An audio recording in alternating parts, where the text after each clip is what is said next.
Today we will be looking at a Masters of the Universe action figure that was 40 years in the making, coming up after this.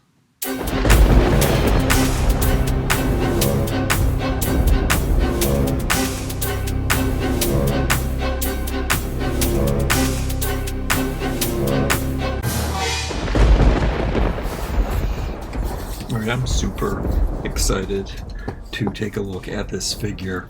It came in a really nice box. This is a PowerCon exclusive that Mattel did, but then they sold out so quickly. I believe Mattel decided to produce more of them to appeal to the masses. It is really great how popular this series is coming. There is definitely a shift in who is buying toys. This line actually seems to be developed for adults trying to get their babies to play. Nobody likes to admit that their original Masters of the Universe action figures were actually baby toys. They were bright, they were colorful, there was 5 points of articulation, big pieces, and they were aimed at really young children. Big, chunky figures to hold in your hand. Very comparable to rescue heroes of the 90s. The things inside this box are based on original concepts. We are getting this ghost of Castle Grayskull as seen in one of these very first mini comics. From this cardboard insert, we are getting this astronaut. And then from the sticker sheet, we are getting a three-dimensional version of the Great. I usually collect product boxes, and I love craft boxes, and this is a beautiful piece of art in itself. Look how it is like hand-drawn Masters of the Universe with the wood grain. It's like a crate. This was $30 American, which is a pretty good price. I'm a fan of the original concepts from the series. I am not a big fan of the cartoon. I found it a bit childish even as a child, and it wasn't as dark and cool as the original stuff. Okay, the box is beautiful. We have three-dimensional drawings on here. You can see the relief, maybe. Yeah, kind of. Wow, this is absolutely the best. The She-Ra, there was a She-Ra convention box. It was a beautiful piece of art. This definitely gives that a run for its money. Just means Masters of the Universe has gotten some of the best packaging design in toy history, in my opinion. So this is what we're getting inside. This is definitely an homage to the original back of box packaging, except this time it's in color. Well, you would see this stuff on the back of the comic mostly, so you can see this is in style of the scrolls that we would see that would cross-sell the products. Not an original concept idea, but one of the factions that I do believe and follow in. This could also be your first Marlena action figure. Inside looks like this. The beautiful artwork continues. We do have all of the creatures from the original art. It's so funny because you are seeing an alternate version. So you can see the eyes and the tentacles and the different hands and the snake and the bone hand. All of that was emphasized in here. You can see the comparison between the two. It's great. On the bottom of this box it says, "Beware the Dwell of Souls." The plastic will come out just like this. And inside we have this. Oh my god, this is beautiful. A shadow box. What am I gonna do with this? The box is almost as nice as the product itself. I mean, it's arguably nicer. They do give credit on these Mattel Creations products. It's great that the artists are getting credit. Lots of recognizable names here. And then we have this plastic shell of beauty. Let's look at this figure first. I dreamed about getting this figure for years and years, and extra happy that it came in this form, because Mix and matchable pieces is so much fun, and it's just really cool that it can be done. I'm not recognizing any of these pieces. Hopefully they will be able to use them for other figures. I should have my other figures standing by for this review. I guess that is something that I'll have to do on Instagram. We've got lots of different plastics mixed together here. We've got the pipe, which is a flexible plastic, rubbery, and yeah, you can see that the head can move and it doesn't mess up with that. The shoulder pads are also made of a more rubbery plastic. I find it really funny, the colors that they chose to make this. I kind of think that the colors depicted in this picture were just shadows and reflections from kind of a 70s style, which this was based on. This was early 80s. The concepts were being developed in the late 70s, so we really did have those psychedelic elements that were so popular in art at that time.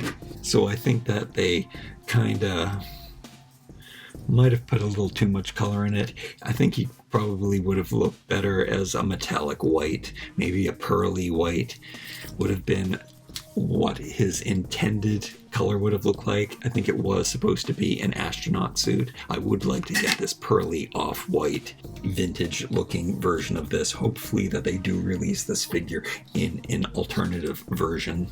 I need to see what's going on under this armor, don't you? The paint job is okay. There's a lot of painting on this front piece of armor, and painting in places they normally wouldn't do. They painted around where the fasteners were. That's not something you see very often, but maybe because this was a deluxe. So it does look like he has a Frankenstein colored body. So in fact, he is not Marlena. This is proof. And he is an alien because he does have green skin. This is not just a suit of armor. This is an alien life form. I kind of always saw this as a space knight, and that's why it stood in your Grayskull. I love that there's this gun piece. I wonder who that's going to be used for, if it's going to be used again. I don't recognize this. Do you recognize this? Let me know below. Is this mark on his bicep, was that used with many faces? Because that is a many faces style arm, just like these legs are, but I think that they are new. I love this belt and arm piece though, because it does reflect that 70s artwork that the original Masters of the Universe were based on. You can see the pegs in the knees here. I guess that means that it is a new figure. I do hear people complain about peg systems like this, but I like the smooth legs. The legs are a bit loose, at least on my figure. I'm going to put him in Masters of the Universe crouch style, even though the original drawing had him with very straight legs. But I guess his legs are a bit thinner. Anyway, I kind of like him like this too. Reminding me of Zodak. Zodak was the only original figure that really had lots of space elements, and he was my favorite figure because he did encompass every part of Masters of the Universe. He had space, monster, and barbarian, and I wanted a little more space in my Masters of the Universe, and that is why I kind of wanted this astronaut suit to be made. Okay, let's look at the other pieces. I have Grayskull here. Well, I guess before I put it on Grayskull, I should probably show you this Ghost of Grayskull, manifestation of Castle Grayskull. So we've got these two rubber arms that are attached to the main hard solid body, and these are rubbery arms. Are they bendable? No. And it is a marble translucent plastic in both cases. And on the bottom we have the peg system to put it onto the top of Grayskull, just like the picture.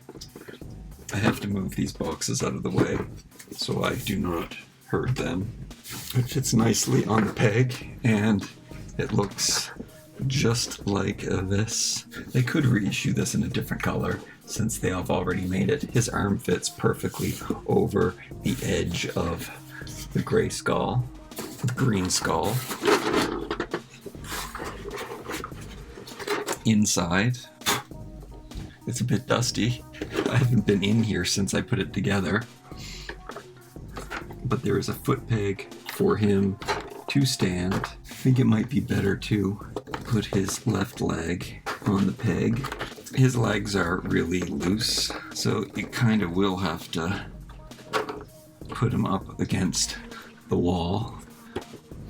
I think I would prefer to put him on his left leg, like so. And he looks really good there. He is matching the colors. So maybe I take it back that they went this route with those colors, because it does look really, really good with everything that's existing inside. The same with this. The dungeon was actually sculpted by the Four Horsemen to be done. I don't know if they used that sculpt for the bottom of this Imaginext set, which was made 2 or 3 times, actually, this set. So you should be able to hunt it down if you want that. But that was totally based on the original art piece. They just made it 3-dimensional. However, this time, they gave us a new version of it.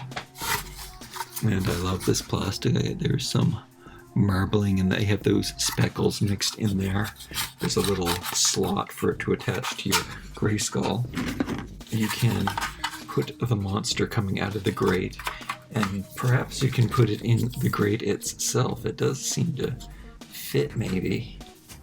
Yeah, I guess they did it so you could do either way. So you can have it coming out of the grate. It fits into the grate. Or you can open the door and have it coming out that way. And you're supposed to put it down here, where people weren't happy about me not putting my stickers in, but it's kind of for reasons like this. The arm is bendable, by the way, like Snout Spout's snout from the Classics line. Hopefully the same thing doesn't happen to this plastic, but you can slide on the dungeon like this. I'm thinking that the throne will no longer work. Yeah. You could slot it in other places as well. In fact,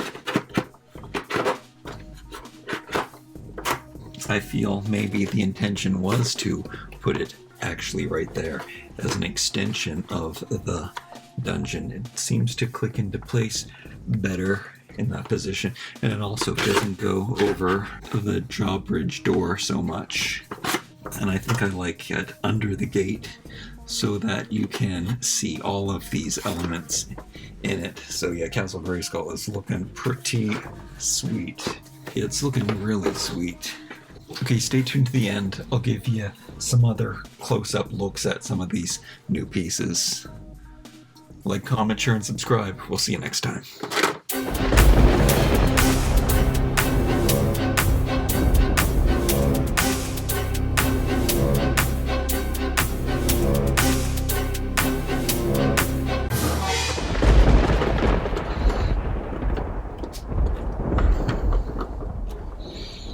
Okay, I definitely like him more over on his left foot, because you can see more of him. The flag doesn't get in the way.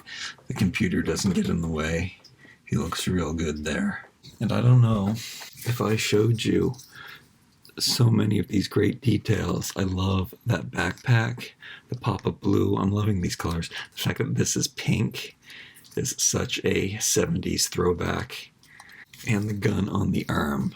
Will somebody else see that? I certainly hope so.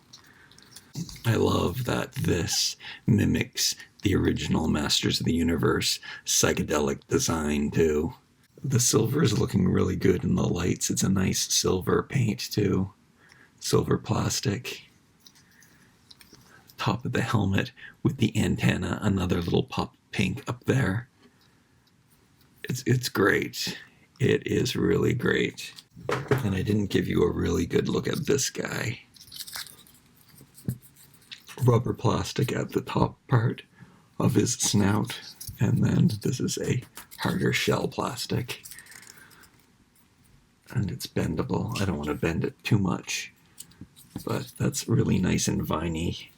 Definitely opportunities to wrap it around your figures and capture them. He's not getting away. best part about this whole thing is everything. There's so many great aspects, I can't choose just one. The worst part is that they actually painted where the connectors fit. That's a very odd thing for them to do. It's just asking for trouble. I'm not going to play with this figure too much, though. But I'm certainly going to bask in its beauty. Legs are really loose. I wonder if we'll see more of these more exposed joints in the future on the upcoming figures. He's really great. He's really Castle Grayskull, man.